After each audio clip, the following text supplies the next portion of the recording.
Ollaaf Daayireektara waliigalaa kataan adde seenaa Jimjimoo waa'ee qabiyyee xalayaa ergamee gaafadhee akkas naan jedhan. Oromoon carraa kana fudhateetiin naga yoo buuse Oromoodhaafis akkasumas biyya Itoophiyaatiif gaanfa Afrikaatiif illee gaarii ta'aa kan jedhu akkuma agartee koomitii hojjetaaneetii yaadni kun sirriidha. Yeroon isaa amma mootummaanis akkuma agartee dhiyeenya kana araaraaf qophiidha jedhee jira. Waraanni adda bilisummaa Oromoos araaraa fi balballi banaadha waan jedhee jiruuf kanatti fayyadamneetiin akka warri kun boroo otoo hin jedhin amma momentamii uumneetiin akka itti deeman waan barbaannuuf xalayaa kana barreessine jennee yeroo baay'ee fudhatee jedhe jaalanni xalayaan fuula lama haa ta'u malee yeroo baay'ee fi marii hedduu edatii hedduu irra ture. Egaa akkuma xalayaa barreessitan kanarra jedhu caalaatti kan miidhame uummata naannoo sochiin kun jiruudha. Kan jedhudha. Kana keessatti wanti agarre tokko yoo jiraatte waraanni mootummaan waraan OLD ittiin balleessaa waraana WBO ittiin balleessa jedhee ergu waraanni WBOs kan mootummaan dhaa jedhee ergu harki guddaa warroonni du'an ka agarree uummata siviiliyaaniidha. Uummata waraana WBO keessa hin jirre uummata waraana mootummaa keessa hin jirre qotee bulatu harka guddaa ummaan hiyyeessaattu harka guddaa qabsoo kana waraana kana irratti kaffalaa jira. Kanaaf nageenyi dhufuuni warra lamaaniif qofa otoo hin ta'in uummata keessattiyyuu ammoo uummata nagaa hedduu kanarra akka du'aa jiru kan ofii keenya ji'uma dabre kana keessatti Humans of Oromia jennee barruu fuula 33 qabu baasnee turre jaalannee akkamitti uummanni qabeenyi isaa sarbamaa jira manni isaa gubataa jira shamarran gudeedamaa jirti namni seeraan ala hidhamee manidhaa keessatti irraanfatamaa akka jiru manidhaa keessatti dhukkubaan akka malee yakkamaa akka keessa jiru otoo koortiin gadhiifachitti kaafee akkasumas immoo kara seera ala akka ta'e namni akkuma yeroo barbaade hidhamee yeroo barbaade gadhiifamaa kunniin martiin uummata nagaa irratti deemaa jiru waraana bilisummaa Oromoo kan bosona keessa qabee qabatee deemuu otoo hin ta'in nama nagaa kan qotee bulaa kan barataa jiru uummata kanatu kaffaltii guddaa kafalaa jira. Kanaammoo waan barruudhaan yeroo hedduu torbee irratti itti barreessinee gadhiisnu waamichi keenyayyuu kan hin ta'aa jiruuf sagalee warra sadii taaneeti sagalee nama biraatu hin ta'in. Egaa akkuma xalayaa sanarra jiru qawween furmaatan ta'uu inni kun biyyattii kaabaa keessatti bulchiinsa naannoo Tigraayitti wal waraansa ta'erraa hin mul'ata waan jedhudha. Itoophiyaa kan aangoo jirullee nagahaa fi balballi banaa akka ta'e muummichi ministeeraas dubbatee jira. Pirezidantii mootummaa naannoo Oromiyaa obbo Shimallisis dubbatee jira akkuma dhageenyu kanas akkasumas immoo waraanni adda bilisummaa Oromollee fuula 14 maanifestoo jedhanii gadi baasanii sanii fi gaaffiin keenya maali kan barbaannu maali nagahaafillee qophii qofa otoo hin ta'in karaa nagahaaf irrattillee kana barbaannaa eenyutu hedduu ta'a kan jedhan barreessanii gadi baasanii jiran. Kanaafi even waraanni Tigree wajji ta'e kan gasisu kaneessaa addunyaan gurratti qabattee dhiite sun iyyuu dhumni isaa teessoo irratti waan ta'eef Oromiyaa keessatti illee kana ala wanni ta'u waan hin jirreefi maaliif eega rakkoon karanaan kan furamu taane achi borutti dabarsinee jenna iftaanitti maatii dabarsinee jenna har'a ta'uu qabaa mariin kun keessattuu haala warra rakkoo amma amantaa ortodoksii keessatti jeeqamiinsa uumame kanaatti yeroon kun kaapchar ta'uu qaba jennee amanna. Egaa ministeerri dantaa alaa Yuunaayitid Isteets Antoni Bilinkan dhiyeenyatti muummicha ministeeraa Itoophiyaa Abiyyi Ahmad waliin bilbilaan gaafa dubbatan rakkoo Oromiyaa keessaafis furmaanni nagaa akka barbaadamu tuqaniiru. Fakkeenyaaf waraanni bilisummaa Oromoo qaamni sadaffaan lafa jirutti dubbanna jedha. Mootummaan biyya keessaa yeroo tokko hoogganoonni garee isaan shanee jedhanii waaman waraanni bilisummaa Oromoo hoogganni isaayyuu hin beekamu ka jedhan jiru kan akkamitti wal simata yaaddaniittu? Yaadnee jirra of course haala adda addaatiin illee waan jala deemnuu fi quba qabna. Garaagarummaa mootummaan sagalee balballi banaadha dhiifamanii goonaa kottaa galaa kan jedhu waraanni adda bilisummaa Oromoo keessattuu rakkoo araara mootummaadhaa fi ABO hedduutti ta'e Eertiraa irratti araarri sun cabee amantiin, konfidensiin, trustiin warra kana hedduu jiru hedduu waan miidhama guddaa qabuuf attiin karaa tokkoon ilaallee dhuguma jennallee kanaafuu qaamni sadaffaa kan warra kana marayyuu enforce gochuu danda'u wanni nuti walii gallu dukkanuma keessatti otoo hin ta'in ifatti akka addunyaan agartutti waliigallee walii mallatteessinaa kan jedhu irratti dhiibbaa godhaa jiran quba qabna. Xalayaa Anthony Blinken torbaan 3 dura publicly yeroo jalqabaatiif baase jechuudha. Kanarratti muummichi ministeera US Afrikaa Samatii Diseembarii irratti Washington DC dhufee ture. Walgahii san irratti qajeela itti manii jiran akka nageenyi bu'u kan jedhu. Garaagarummaa jiru san mootummaan federaalaa yookiin mootummaan naannoo Oromiyaa walumaa galatti mootummaan Itoophiyaa kan jedhu koottaa karaa nagaatiin ofumaa keenyaa dubbanna akkas fakkaatee jedha. Koottaatti qawwee lafa gahaa galaa jedha. Intervii pirezidantii naannoo Oromiyaa olaaltee jettee akkasumas muummicha ministeeraa akkuma jettee balballi keenya nagaaf banaadha jedha. Garuu akka gaafa rakkoo warra Tigraay wajjin walitti furame san akkasitti waan haa furamu barbaadanii hin fakkaatu. Gara kaaniin ammoo waraanni adda bilisummaa Oromoo ammoo amantiin waan hin jirree fi bakka third party neutral third party keessatti iyyuu ammoo mariin kun biyya alaa irratti akka ta'u gaafatee jira. Eega mootummaan ani qophiidha jedhee mariidhaaf. Warri ABOs waraana bilisummaa Oromoos mariidhaaf balballi yoo jiraanne balbala kana akkamitti walitti dhibbisnee kana gochuun gocha amba eeguu qofa otoo hin ta'in gocha keenya jenneetiin jalqabnee jennee haaluma gaariin deemaa jiranatti fakkaata. Garuu kun sirni jiraalee inni hin beekna. Mootummaa Federaala Itoophiyaatti waajjira koominikeeshiniif deetaa ministeeraa akka ta'an obbo Kabbadee Deessisaa waa'ee marii karaa nagaa kana gaafatamanii akkas jedhan.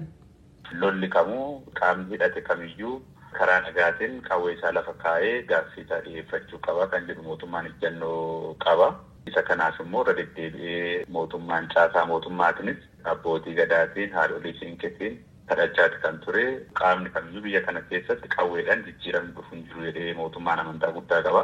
Isa kana qaamni fudhanne immoo yoo jiraate olaantummaa seeraa kabachiisuudhaan rakkoon biyya kana akka furamu kan yaadamaa jiru.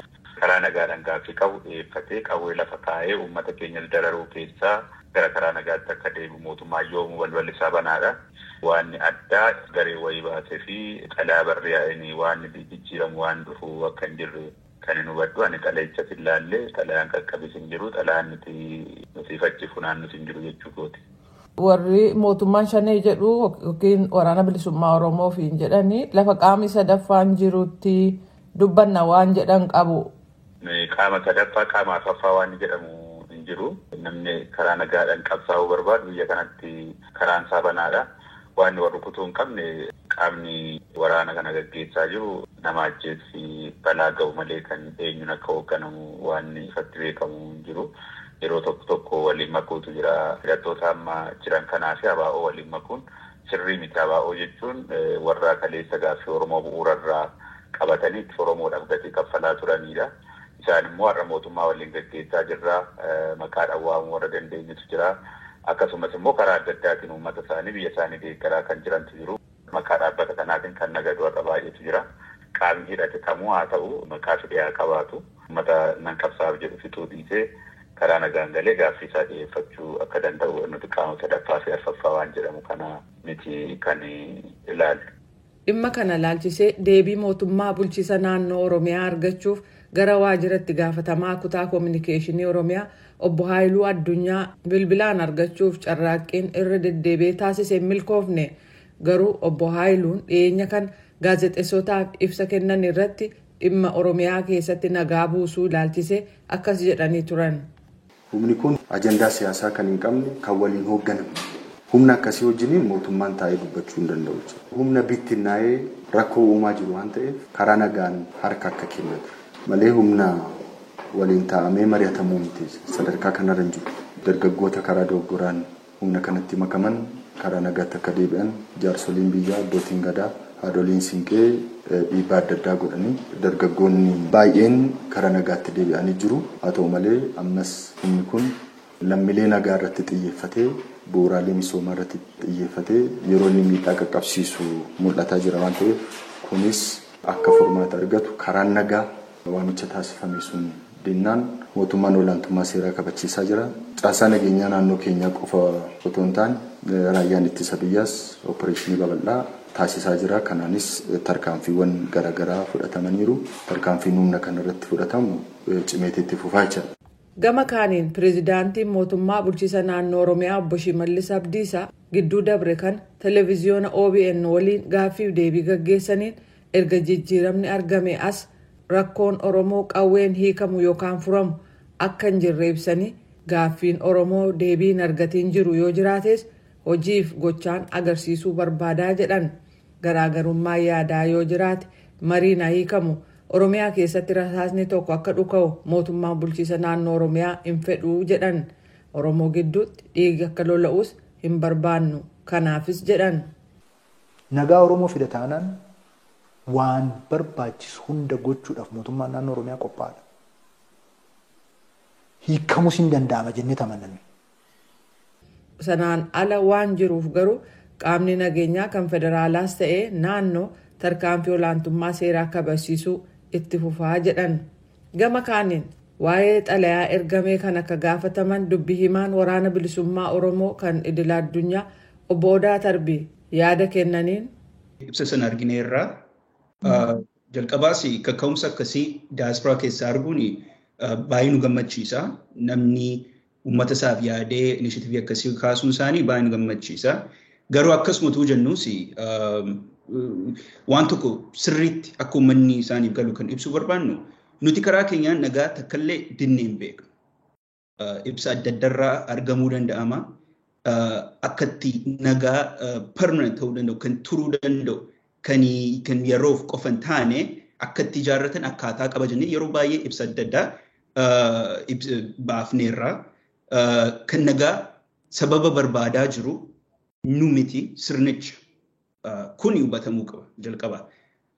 Itti dabalee immoo nageenyi inni jedhamu nageenyi akka milkaa'uuf akka turuu fi akka itti marii seenanii jira.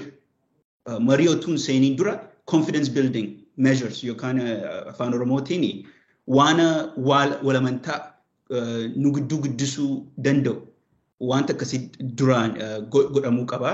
Sun maal akka ta'an yeroo adda addaa ibsineerraa ammuma itti dabaluu fi jalqaba fakkeenyaaf hidhamtoonni siyaasaa gadhiifamuu, paartiin siyaasaa akkuma mirga isaanii Oromiyaa keessa socho'u itti dabalee dhukaasni ulaagaa tokko malee akka dhaabatu, qaamni walaba kan ta'e sadaffaan akka dhiyaatu.